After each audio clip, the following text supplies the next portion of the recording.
This is Democracy Now!, democracynow.org, The War and Peace Report. I'm Amy Goodman.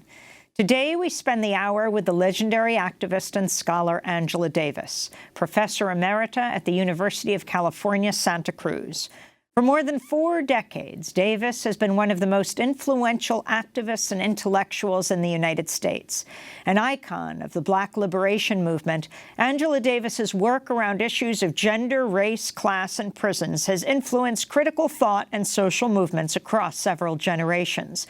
She's a leading advocate for prison abolition, a position informed by her own experience as a prisoner and a fugitive on the FBI's top 10 wanted list more than 40 years ago. Once caught, she faced the death penalty in California. After being acquitted on all charges, she spent her life fighting to change the criminal justice system. I recently spoke to her in Washington, D.C., just before the midterm elections at Busboys and Poets. I began by asking her about her connection to the late, great soul singer, Aretha Franklin. The last time I got a chance to talk to you, Angela, we tracked you down your last morning, I'm sure you appreciated this, in Martha's Vineyard, right? It was in August. It was the day that Aretha Franklin died. So why were we looking for Angela? Because of their connection that hardly gets attention today, but I think says so much about both women. And I wanted to read a quote of Aretha Franklin, who told Jet magazine in 1970, "My daddy says I don't know what I'm doing. Well, I respect him, of course, but I'm going to stick by my beliefs. Angela Davis must go free. Black people will be free. I've been locked up for disturbing the peace in Detroit, and I know you got to disturb the peace when you can't get no peace. Jail is hell to be in. I'm going to set her free if there's any justice in our courts, not because I believe in communism, but because she's a black woman and she wants freedom for black people. I have the money. I got it from black people. They've made me financially able to have it, and I want to use it in ways that will help our people."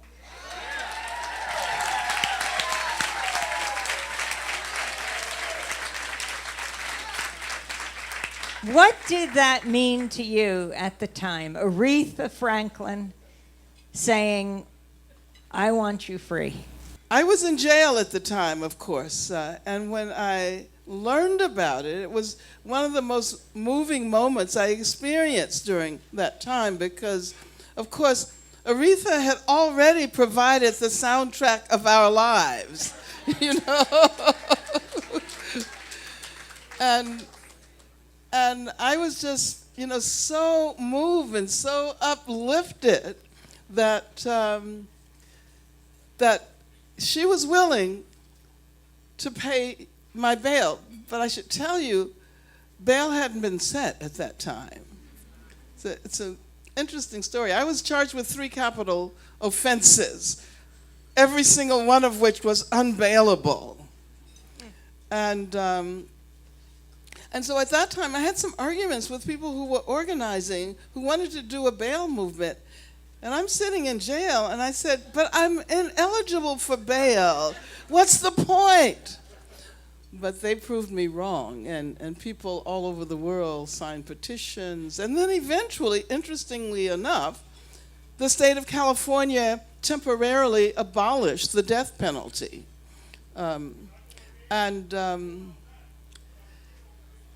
And my lawyers tried their best to get in touch with Aretha, but she was in the Caribbean at the time. In the West Indies. And that was a different era. You're used to money, capital flowing with ease over national borders. There was no way that she could get the money to us in time. And so this white farmer by the name of Roger McAfee, who had a farm in Central California, showed up at my lawyer's office and he said, "I'm willing to put up my farm."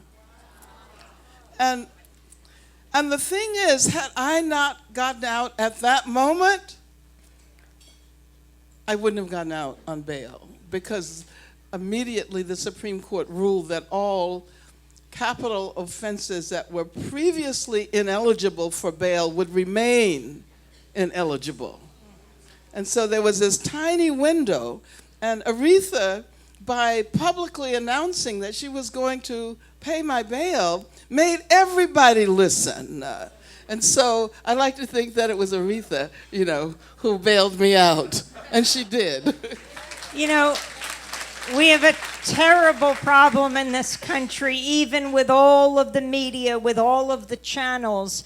History gets erased so quickly, and I see so many young people here today. And I was wondering if you can tell that history, because each of the moments in your life were a political struggle, to say the least. I mean, we could, and we will go back even further to where you were born, to Birmingham. But since we're talking about this moment, 1969, Governor Ronald Reagan wants you thrown out of UCLA as a professor, as a teacher, because you're a communist, and he wants no communist voice there. Is that right? Yeah. And, I never expected to be the center of attention in that way. I just wanted to teach philosophy. And probably had anyone told me that I would be fired by Ronald Reagan and that this huge uproar all over the country about the fact that a communist was teaching at UCLA. I thought the McCarthy era was over, because there was a period where if you were a communist, you were not able to teach, you were not able to make movies. You all know about the McCarthy era, right? Okay. I always say, even if you don't have actual memory, you can have historical memory. So this should be a part of our historical memory. Ronald Reagan. Oh my God. It's so interesting that at these moments when people like Ronald Reagan were elected, when people like Richard Nixon, we never expected that it could possibly be any worse. George W. Bush, the current occupant of 1600 Pennsylvania Avenue, makes George Bush look a lot better than he looked at the time. And that's weird. But before we go there, 1970, you're fighting as you fight today, more than 40 years later, against the prison industrial complex to free the Soledad brothers. And there's a shootout in the Marin courthouse, and that's what led to your charge. Your charge is, today, Washington State Supreme Court overturned the death penalty in Washington State, making it the 20th state. But your experience, and I think a lot of young people may not realize this, comes out also of your own experience in jail and prison. You faced 3 death penalties, 3 death sentences. Yeah. Amy is a really good interviewer. 1969, I was fired from UCLA, and that was a pretty difficult year. I got literally hundreds of death threats. I had to be ushered from classroom to classroom by the UCLA campus police. They had to start by car up to make sure there wasn't a bomb planted. And they ushered me to the edge of campus because they wanted to guarantee that I was not killed on the campus. I mean, that was really their role. And I say this because it meant that I had to have security 24 hours. And I had to have someone move into my apartment with me because I lived alone at that time. I had to have someone, I had to have armed security 24 hours a day. And I purchased a couple of guns that were used by the people who were doing security for me. Particularly when I was speaking.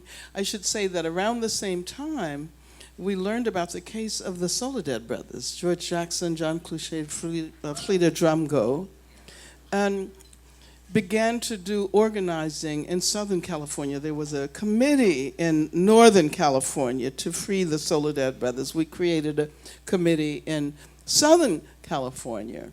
And George's younger brother, Jonathan, who was an amazing, really beautiful young man who was an incredible writer. He wrote poetry. He was also deeply dedicated to his brother. And I give you all of this information because at one point, Jonathan, who had been doing security for me, took those guns that I had bought for my security and went into the Marin County Courthouse. We're still not exactly certain what the plans were, but it seemed that he was going to call for the freedom of his brother and the Soledad brothers. George was in San Quentin at the time. They had been moved to San Quentin. And there was a trial happening in the Marin County Courthouse that involved a number of San Quentin prisoners. Jonathan went into the courtroom and brought the judge out with some of the jurors into a waiting van. And then, as we discovered during my trial, it was the San Quentin guards who opened fire, who were responsible for the death of the judge and the other prisoners and Jonathan. And it was horrendous. It was really horrendous. I can remember we examined some of the San Quentin guards during my trial and asked what their policy was with respect to escapes. And they said their policy was to prevent escapes at all costs. And so we said, well, if it means the death of one person or 20 persons, does that still hold true? And he said yes. If it meant the death of one child or 20 children, he said yes. So anyway, I was charged with murder, kidnapping, and conspiracy because the guns were registered in my name. And you had a major decision to make at that time, and you decided to go underground. Well, I wasn't going to turn myself in, you know?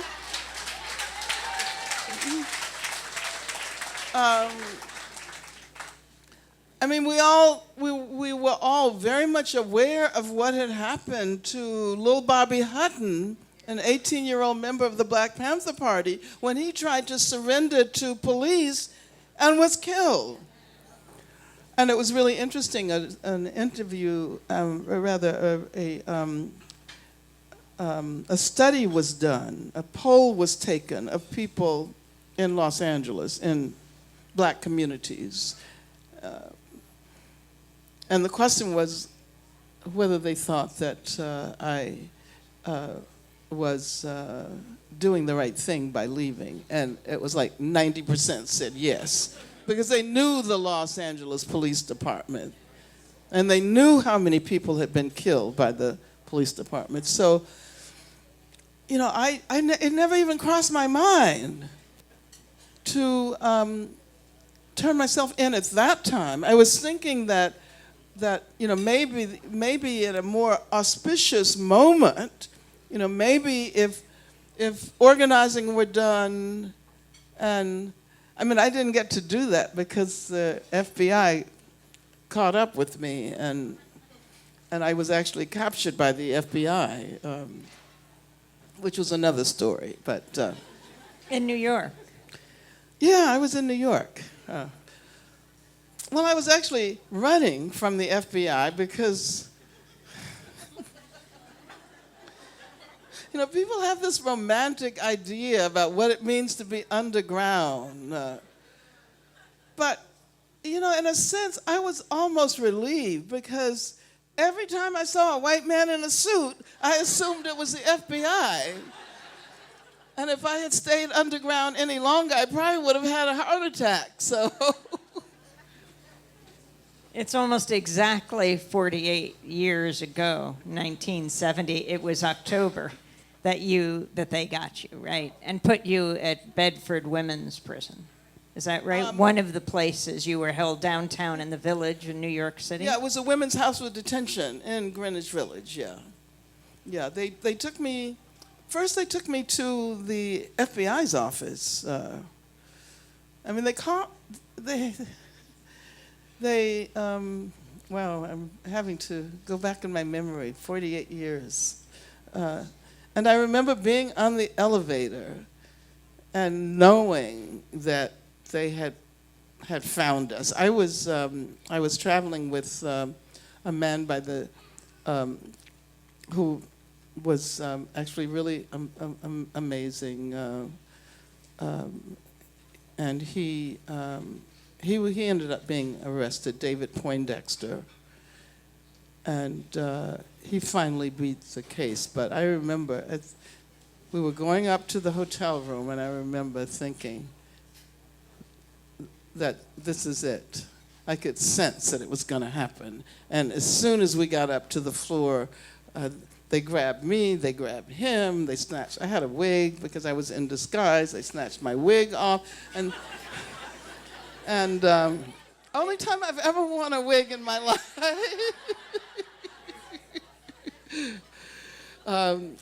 And my brother saw a picture or something. He said, "That's not my sister." But they kept asking me, "Are you Angela Davis?" And you know, I learned when I was a very young child not to talk to the FBI. You do not say anything to the FBI. I learned when I was 5 years old, when my parents' friends who were communists were underground, and the FBI would always try to get information from us. And I learned not to say a word to the FBI. So the only thing I did say to them eventually was that I want my phone call. But yeah, that was a pretty dramatic moment. Yeah. So you're sitting in jail. They are going to fight for you to be extradited to California. You were fighting that, and then they just put you in a van and started moving you west? Well, I was in jail for, I was arrested on October 13th.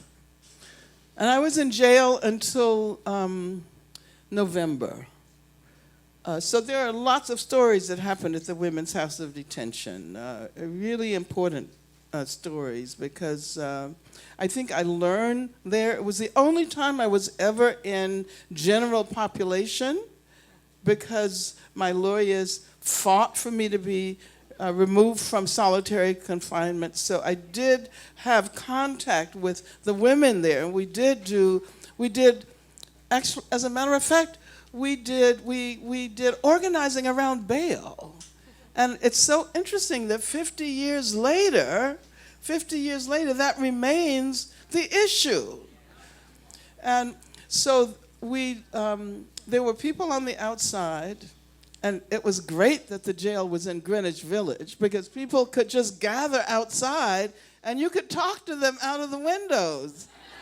And so, and I mentioned this in my autobiography, that when I was in high school, I went to high school in Greenwich Village, and I remember walking by that jail and hearing the disembodied voices and not really knowing how to respond. And then it turns out later, I'm the disembodied voices calling out to people to contact an attorney, or we did a lot of organizing in that way. And we were able to organize the women inside so that there would be collective decisions regarding who got out on bail after the money was raised by people in the community. It was really quite an amazing experience. I learned a lot from. The more I think about it, the more I realize how that experience really shaped me. Later I started to do yoga in jail. I'd never heard of yoga. I mean, there weren't even any yoga mats at that time.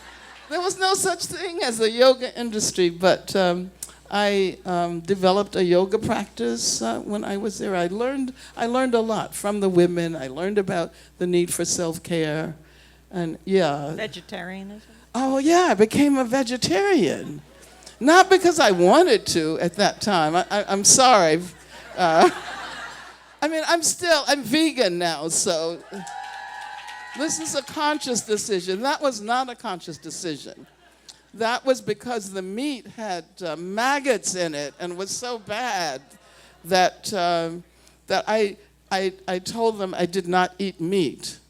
And I had no idea that once I got out and I tried to go back to eating meat, it wasn't going to work. So, and then eventually, of course, I learned about all of the reasons why we should be engaging in conscious eating and not be participating in the inflicting of violence for the sole purpose of producing profit. The legendary activist and scholar, Dr. Angela Davis. We'll return with her in a moment to talk about prison guards killing George Jackson in 1971 at San Quentin. We'll also talk to her about the prison abolition movement and more.